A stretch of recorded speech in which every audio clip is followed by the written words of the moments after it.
नमस्कार दोस्तों, स्वागत है आपका आज के मुख्य समाचार में, जिसमें सबसे पहली बड़ी खबर बिहार के विधानसभा चुनाव से जुड़ी आ रही है, जहां पर पलायन पर बयान देकर फंस गए deputy CM Sushil Modi. RJD ने कहा कि डिप्टी सीएम खुद ही बाहरी हैं। और इसी के साथ दूसरी बड़ी खबर में आपको बताएंगे कि तेजस्वी यादव बोले कि बिहार के युवाओं को 15 साल से मिलकर ठग रहे हैं नीतीश कुमार और भाजपाई। और तीसरी बड़ी खबर में आपको बताएंगे कि सीएम नीतीश से तनातनी और सीटों को लेकर आज चिराग पासवान कर सकते हैं बड़ा फैसला। एनडीए में फूट के साफ संकेत सामने आ रहे हैं और जेपी नड्डा से मुलाकात होने वाली है, जिसके बाद बड़ा फैसला एनडीए में हो सकता है। हर एक खबर की गहराई में आपको ले जाएंगे दोस्तों, लेकिन उससे पहले अगर आपको भी ऐसा लगता है कि बिहार के विधानसभा चुनाव में बड़ा झटका भाजपा और जेडीयू को लगने वाला है, तो आप अभी इस वीडियो को लाइक कीजिए और इस लाल बटन को दबा के इस चैनल को फ्री में सब्सक्राइब करके घंटी बजाइए और कमेंट में लिखिए जय हिंद। दोस्तों रुक करते हैं तमाम बड़ी खबरों की तरफ। पलायन पर बयान देकर फंस गए सुशील मोदी। आरजेडी बोली डिप्टी सीएम खुद है बाहरी। जी हां दोस्तों, बिहार के डिप्टी सीएम सुशील कुमार मोदी पर पलायन पर बयान देकर फंस गए हैं। आरजेडी विधायक भाई वीरेंद्र ने उनके बयान पर पलटवार किया है। भाई वीरेंद्र ने कहा कि सुशील मोदी तो खुद बिहार के रहने वाले नहीं हैं, वह तो खुद बाहरी हैं। ऐसे में वह बिहार के गरीबों का दर्द कैसे जानेंगे। भाई वीरेंद्र ने कहा कि सुशील मोदी चुनाव लड़ने से डरते हैं। अगर वह चुनाव लड़ते और जनता के बीच जाते तो वह गरीबों का हाल जानते। वह पिछले दरवाजे से सदन में जाते हैं और राजनीति करते हैं। ऐसे में उनके कुछ उम्मीद करना ठीक नहीं है। भाई वीरेंद्र ने महागठबंधन के साथ रहे जीतन राम मांझी पर पलटवार किया है और कहा कि वह महागठबंधन छोड़कर एनडीए में गए हैं। उनको सीएम नीतीश कुमार ने पद का लालच दिया है। यही कारण है कि वह फालतू की बातें रघुवंश प्रसाद सिंह को लेकर बोल रहे हैं और लालू परिवार पर निशाना साध रहे हैं। वह तो बिहार के सीएम रह चुके हैं। ऐसे में उनको इस तरह का बयान देना शोभा नहीं देता है। बता दें कि सुशील मोदी ने कहा था कि लोग शौक से पलायन करते हैं, बाहर काम करने पर बिहारियों को आनंद आता है। इस पर ही आरजेडी ने निशाना साधा है। रुक करते हैं अगली खबर की तरफ। तेजस्वी यादव बोले बिहार के युवाओं को 15 साल से मिलकर ठग रहे नीतीश कुमार और भाजपाई। जी हां दोस्तों, बिहार में आगामी विधानसभा चुनावों के मद्देनजर विरोधी लगातार सत्ताधारी दलों भाजपा व जेडीयू को घेर रहे हैं। इसी कड़ी में बिहार विधानसभा में नेता प्रतिपक्ष एवं राजद नेता तेजस्वी यादव ने बुधवार को ट्वीट के माध्यम से केंद्र और बिहार सरकार पर निशाना साधा है। तेजस्वी यादव ने कहा कि नीतीश कुमार और भाजपा ने मिलकर 15 सालों में बिहार के युवाओं के लिए कुछ भी नहीं किया है। तेजस्वी यादव ने कहा कि नीतीश कुमार व भाजपा 15 वर्षों से मिलकर बिहार के युवाओं को भरमा रहे हैं। तेजस्वी यादव ने कहा इन दोनों ने मिलकर 15 सालों में सिर्फ बिहार के युवाओं को ठगने के अलावा कुछ नहीं किया है। इसके अलावा राजद नेता तेजस्वी यादव ने केंद्रीय मंत्री रविशंकर प्रसाद को निशाने पर लिया है। याद रहे 8 नवंबर 2014 में रविशंकर प्रसाद द्वारा भागलपुर व दरभंगा में सॉफ्टवेयर टेक्नोलॉजी पार्क के शीघ्र ही स्थापना किए जाने की जानकारी दी गई थी। इसको लेकर तेजस्वी यादव ने कहा कि रविशंकर प्रसाद साहब इस बात को कहे करीब 6 वर्ष बीत गए हैं। आप हमें बताएं कि शीघ्र की परिभाषा क्या होती है। मुजफ्फरपुर के राजद इंचार्ज किंग कुमार ने भी बुधवार को ट्वीट के जरिए केंद्र और बिहार सरकार द्वारा पूर्व में किए गए वायदों पर सवाल उठाया है। किंग कुमार ने कहा कि ठीक इसी प्रकार 6 वर्षों में एनडीए सरकार एम्स, एयरपोर्ट, बंद चीनी मिल चालू नहीं करवा पाई है। इसके अलावा अब तक पटना वीवी को भी केंद्रीय वीवी का दर्जा नहीं मिला है। किंग कुमार ने कहा कि ये चुनावी जुमलेबाज लोग हैं। बिहार युवा राजद के प्रदेश अध्यक्ष गुंजन पटेल ने भी बुधवार को ट्वीट कर चुनाव के दौरान भाजपा और जेडीयू द्वारा की जा रही घोषणाओं पर सवाल उठाया है। गुंजन पटेल ने कहा कि प्रधानमंत्री नरेंद्र मोदी जी चुनावी पैकेज बांटने वालों को बिहार की जनता पैक कर देती है। वहीं उन्होंने कहा कि पीएम नरेंद्र मोदी क्या आप पिछला चुनाव भूल गए हैं। रुक करते हैं अगली खबर की तरफ। सीएम नीतीश से तनातनी व सीटों को लेकर आज चिराग कर सकते हैं बड़ा फैसला। नड्डा से भी की मुलाकात। जी हां दोस्तों, क्या लोक जनशक्ति पार्टी बिहार में 143 सीटों पर चुनाव लड़ेगी? क्या राष्ट्रीय जनतांत्रिक गठबंधन में रहने के बावजूद जनता दल यूनाइटेड के प्रत्याशियों के खिलाफ मैदान में उतरेगी? मुख्यमंत्री नीतीश कुमार तथा एलजेपी सुप्रीमो चिराग पासवान की तनातनी का क्या परिणाम निकलेगा? एलजेपी व जेडीयू के संबंधों को लेकर ऐसे कई सवाल हवा में हैं। आज एलजेपी की हाई लेवल बैठक में इस तमाम बातों पर विचार किया जाएगा। चिराग पासवान द्वारा बुलाई गई इस बैठक में पार्टी के सभी सांसद उपस्थित रहेंगे। इस बैठक में बिहार विधानसभा चुनाव की तैयारियों को लेकर अंतिम फैसला लेकर उसके अनुसार तैयारियों को अंतिम रूप दिया जाएगा। इसके पहले चिराग पासवान ने भारतीय जनता पार्टी के अध्यक्ष जेपी नड्डा से मुलाकात की। उधर एनडीए में एलजेपी सहयोगी घटक दलों के नेताओं से कहा है कि गठबंधन में कहीं कोई तनाव नहीं है। विदित हो कि बीते 7 सितंबर को एलजेपी के बिहार संसदीय बोर्ड की बैठक में पार्टी ने 143 विधानसभा सीटों पर चुनावी तैयारी करने का फैसला लिया था। साथ ही किसी भी परिस्थिति के लिए तैयार रहने की बात कही गई थी। बैठक में मुख्यमंत्री नीतीश कुमार के नेतृत्व में चुनाव में जाने के नुकसान पर भी चर्चा हुई थी। इसके बाद आज फिर इन तमाम मुद्दों पर बैठक होगी। रुक करते हैं अगली खबर की तरफ। तेजस्वी ने उठाया बेरोजगारी का मसला, सीएम नीतीश कुमार से पूछे 17 सवाल। जी हां दोस्तों, बिहार में विधानसभा से पहले जनता दल यूनाइटेड और राष्ट्रीय जनता दल के बीच सवाल जवाब का सिलसिला शुरू हो गया है। आरजेडी नेता तेजस्वी यादव ने बेरोजगारी का मुद्दा उठाया है।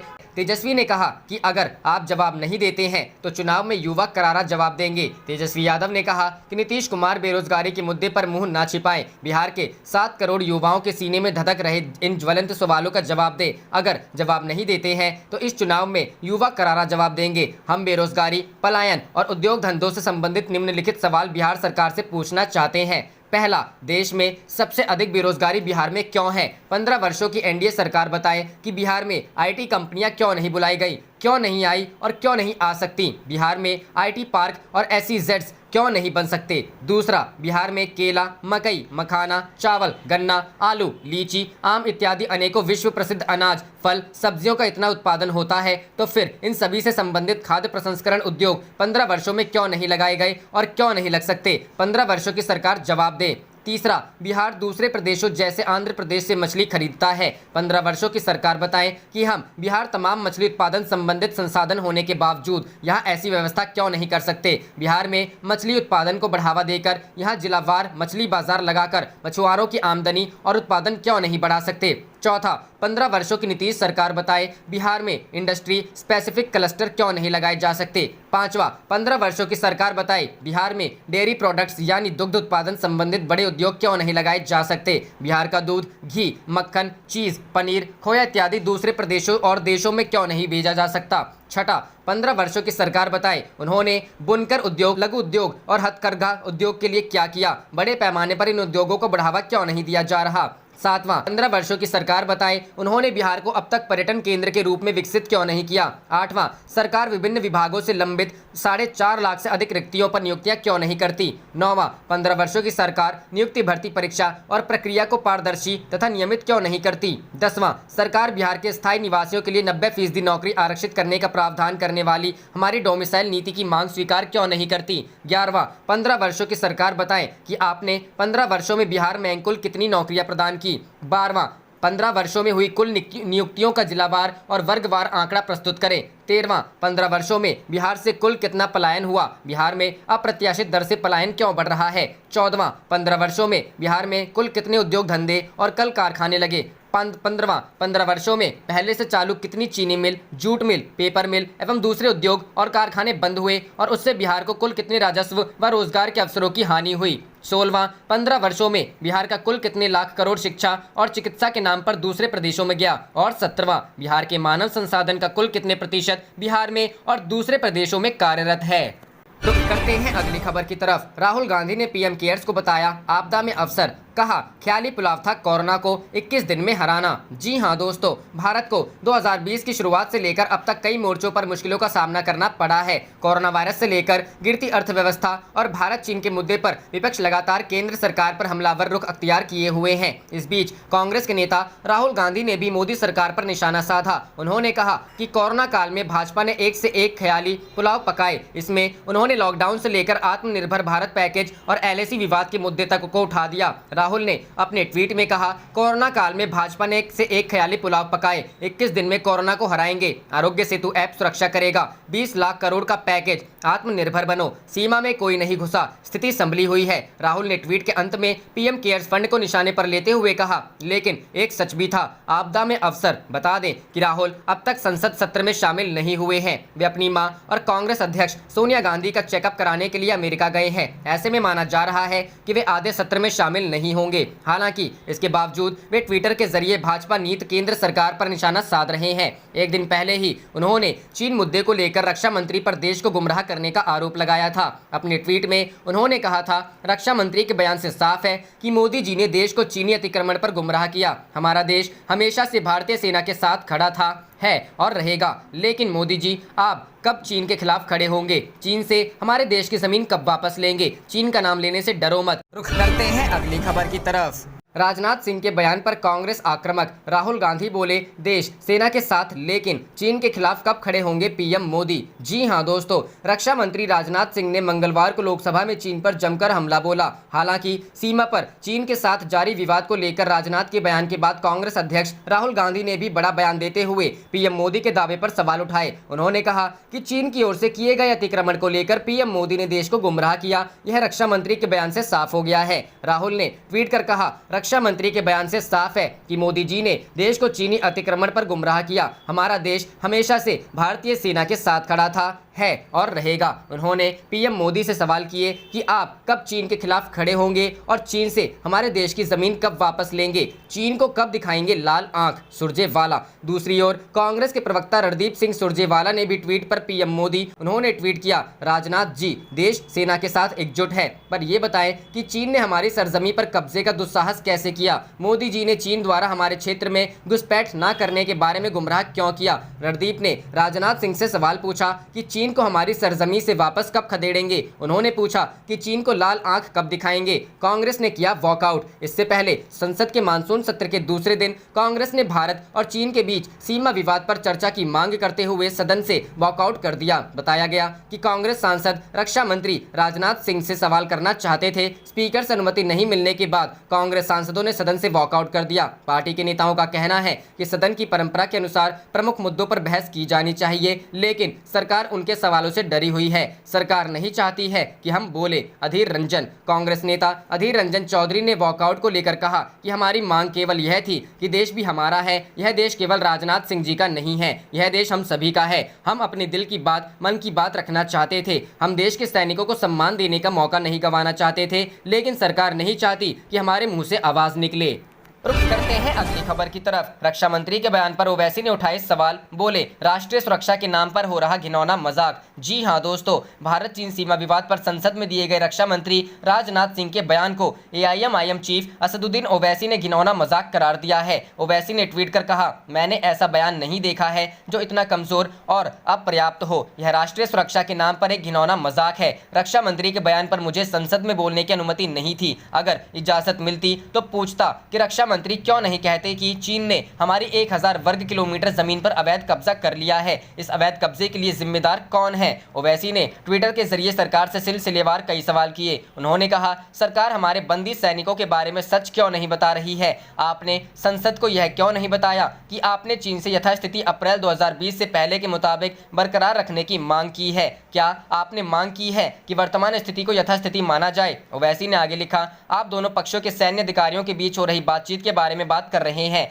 जब पिछली बातचीत फेल हो गई है, तब क्या ये बातचीत सफल होंगी। सशस्त्र बलों को सरकार ने क्या राजनीतिक मार्गदर्शन दिया है। राजनीतिक नेतृत्व इस प्रक्रिया को अपने हाथ में क्यों नहीं ले रही है। सेना को प्रतिनिधि क्यों बनाया जा रहा है। रुख करते हैं अगली खबर की तरफ। पंजाब में सहयोगी पार्टी ने किया मोदी सरकार के नए किसान अध्यादेश का विरोध। कहा, यह अन्नदाता के खिलाफ। जी हां दोस्तों, पंजाब में किसानों के विरोध के बीच केंद्र सरकार की सरकार में सहयोगी दल की शिरोमणि अकाली दल ने सोमवार को लोकसभा में पेश किए गए किसान अध्यादेशों का विरोध किया है। पार्टी का कहना है कि कैबिनेट में ये बिल पास करने से पहले केंद्र सरकार ने उससे कोई सलाह नहीं ली थी। अकाली दल के मुखिया सुखबीर सिंह बादल ने मंगलवार को कहा, सरकार को एसएडी जैसी पार्टियों जो किसानों और गरीबों की पार्टियां हैं, उनसे पहले सलाह लेनी चाहिए थी। हमसे इस अध्यादेश के बारे में कुछ नहीं कहा गया था। जब इस कैबिनेट में लाया गया तो हमारे प्रतिनिधि ने सवाल उठाए थे। यह अध्यादेश पंजाब को सबसे ज्यादा प्रभावित कर रहे हैं। पंजाब के किसानों को उनके सवालों के जवाब नहीं मिले हैं। पार्टी ने केंद्र के इस कदम का पहले समर्थन किया था, लेकिन शनिवार को अकाली दल की ओर समिति की एक बैठक हुई थी, जिसमें पार्टी ने केंद्र से इन 3 अध्यादेशों को लोकसभा में तब तक न लाने की अपील की थी जब तक किसानों के आरक्षण के मुद्दे पर बात नहीं हो जाती। इसके बाद पार्टी ने अपना रुख बदल लिया है। बता दें कि पंजाब और हरियाणा में किसान इन 3 कृषि अध्यादेशों का विरोध कर रहे हैं जो 5 जून को लाए गए थे। किसानों का उत्पादन, व्यापार और वाणिज्य अध्यादेश 2020, मूल्य आश्वासन और कृषि सेवा अध्यादेश 2020 पर किसान समझौता 2020 और आवश्यक वस्तु अध्यादेश 2020। मंगलवार को लोकसभा में आवश्यक वस्तु अध्यादेश 2020 को वापस भी कर दिया गया है, जो अनाज, दलहन, तिलहन, खाद्य तेल, प्याज, आलू को आवश्यक वस्तुओं की सूची से हटाने का प्रावधान करता है। अकाली दल ने इसका विरोध विरोध किया है। उनका कहना है कि किसानों की पार्टी होने के चलते वो ऐसी किसी भी चीज को समर्थन नहीं दे सकते जो देश खासकर पंजाब के अन्नदाताओं के खिलाफ जाता हो। सुखबीर बादल ने कहा कि उनकी पार्टी किसानों की पार्टी है और वो उनकी हितों की रक्षा करने के लिए उनकी पार्टी कोई भी कीमत चुकाने को तैयार है। रुक करते हैं अगली खबर की तरफ। सरकार ने दिए भारत चीन विवाद पर बंद कमरे में बात करने के संकेत, विपक्षी नेता रहेंगे मौजूद। जी हां दोस्तों, संसद में इस समय मानसून सत्र चल रहा है। विपक्ष सरकार को घेरने के लिए सवाल पूछ रहा है। भारत चीन सीमा पर विपक्ष ने सरकार को घेर लिया है। इसके बाद सरकार विचार कर रही है कि वह अब बंद दरवाजे में इस मुद्दे पर चर्चा करना चाहती है। सरकार ने ऐसे संकेत दिए हैं कि वह इस मुद्दे पर सार्वजनिक तौर पर बात नहीं करना चाहती है। सरकार की तरफ से विपक्ष को हावी होता देख सरकार ने अब इस बात का निर्णय लिया है कि अब विपक्ष के सभी दलों के साथ अलग अलग बैठक कर बात की जाएगी। सरकार इस मुद्दे पर सार्वजनिक बहस से बचना चाहती है। वहीं अब इसके आगे विपक्ष पर निर्भर करता है कि इसके लिए सहमत होती है या नहीं।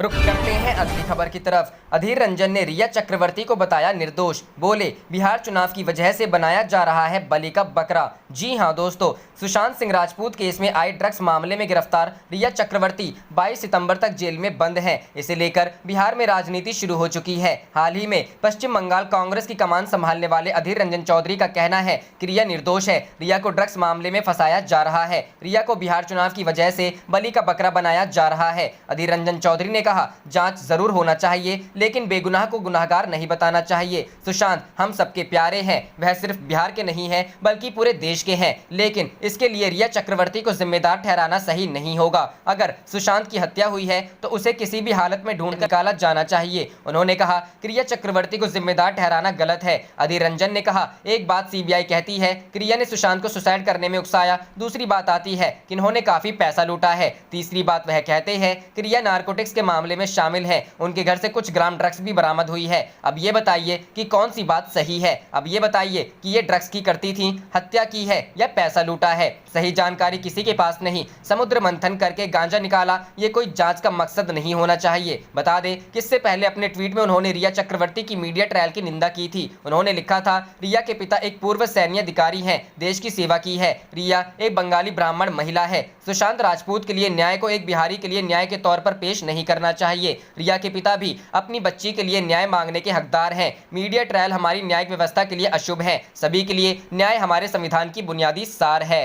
रुख करते हैं अगली खबर की तरफ। बिहार सरकार से लोग नाखुश, चुनाव पर पड़ सकता है असर, चिराग पासवान। जी हां दोस्तों, लोक जनशक्ति पार्टी के अध्यक्ष चिराग पासवान ने प्रधानमंत्री नरेंद्र मोदी को पत्र लिखकर बिहार की राजनीतिक स्थितियों के बारे में जानकारी दी। सूत्रों के मुताबिक पासवान ने कहा कि बिहार सरकार की कार्यप्रणाली से लोग खुश नहीं हैं और इसका असर विधानसभा चुनाव के नतीजों पर पड़ सकता है। पत्र में उन्होंने जमीनी स्तर पर कोविड-19 की स्थिति और सरकार के काम करने के तरीकों का जिक्र किया है। हालांकि यह पत्र अभी सार्वजनिक नहीं हुआ है। पत्र में चिराग ने एलजेपी संसदीय बोर्ड बैठक के दौरान मिले फीडबैक की जानकारी के साथ ही बिहार में नौकरशाही की कार्यप्रणाली के बारे में बताया है। सत्तारूढ़ आरजेडी की लोकप्रियता के बारे में पता लगाने के लिए एलजेपी ने 16 सितंबर को अपने सांसदों की बैठक बुलाई है। सूत्रों के मुताबिक इस बैठक में जेडीयू के साथ असहजता पर विचार विमर्श किया जाएगा। मालूम हो कि एलजेपी की राज्य में एनडीए सहयोगी के साथ समीकरण अच्छे नहीं है। बिहार चुनाव को लेकर फैसला लेने के लिए पार्टी पहले ही चिराग को अधिकृत कर चुकी है। रुक करते हैं अगली खबर की तरफ। बिहार विधानसभा चुनाव आयोग का निर्देश, प्रवासी मजदूरों के नाम मतदाता सूची में जोड़े। जी हां दोस्तों, भारत निर्वाचन आयोग की उच्च स्तरीय टीम ने मंगलवार को विधानसभा चुनाव की तैयारी की समीक्षा की। टीम ने कोविड-19 के गाइडलाइन को सख्ती से पालन कराने और छूटे प्रवासी मजदूरों के नाम मतदाता सूची में जोड़ने का निर्देश दिया। शांतिपूर्ण और निष्पक्ष चुनाव को लेकर वारंट का तामीला कराने का भी निर्देश दिया। शहर के एक होटल में भागलपुर, मुंगेर और पूर्णिया प्रमंडल के 12 जिलों की तैयारी की समीक्षा की गई। भारत निर्वाचन आयोग के उप चुनाव आयुक्त सुदीप जैन और चंद्रभूषण कुमार, निदेशक शरद चंद्र व बिहार के मुख्य निर्वाचन पदाधिकारी एचआर श्रीनिवास, एडीजीपी जितेंद्र कुमार आदि ने जिलेवार तैयारी की समीक्षा की। सभी जिले का पावर प्रेजेंटेशन के माध्यम से चुनाव तैयारी की जानकारी ली गई। सबसे पहले किशनगंज और अंत में भागलपुर जिले का प्रेजेंटेशन हुआ। आयोग की टीम ने सभी डीएम को छूटे प्रवासी मजदूरों के नाम मतदाता सूची में जोड़ने को कहा। अगर किसी दूसरे राज्य की मतदाता सूची में नाम दर्ज है तो एक जगह से हटाते हुए नाम जोड़ने की प्रक्रिया पूरी करें।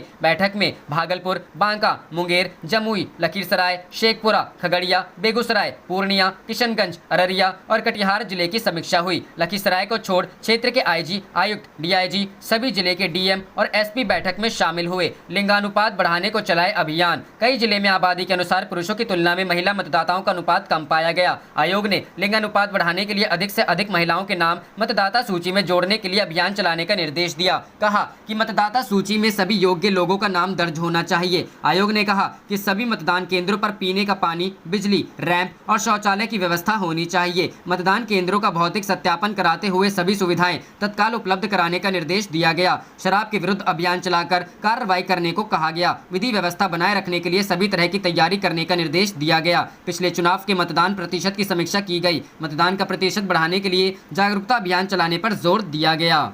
आप देख रहे थे आपका अपना चैनल जय हिंद, जय भारत।